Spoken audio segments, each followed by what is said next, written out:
Here's a trap that catches careful thinkers more often than anyone else.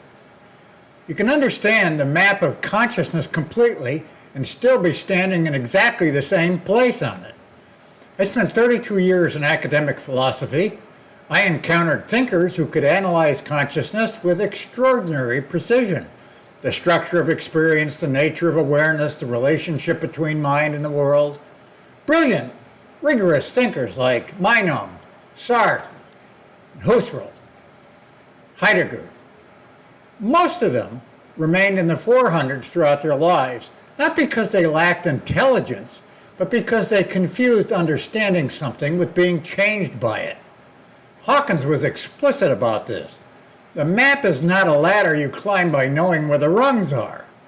Learning the calibration of every level, understanding the attractor fields of every level, grasping the logarithmic scale, none of that moves you.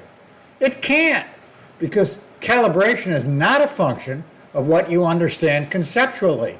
It's a function of what you are. The distinction is important for someone serious about this work. You can know that the 500s feel different from the 400s. You can describe that difference accurately.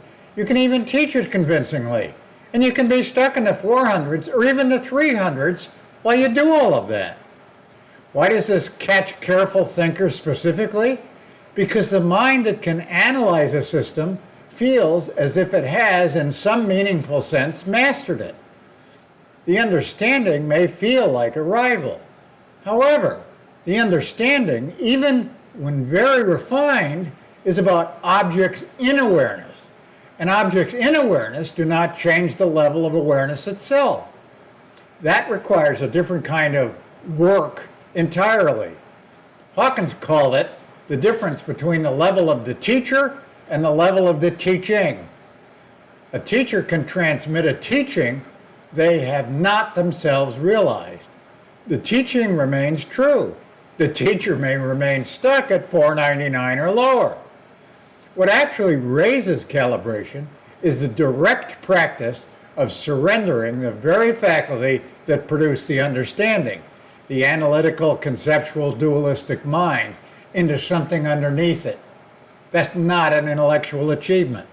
It's the one thing intelligence by itself cannot accomplish. Knowing where you actually stand on the map, not where your understanding of it suggests you should be, but where you actually are, may stimulate you to do the work that moves the needle. Expert calibrations at DennisEBradford.com/calibrations. Link in the description. Be well.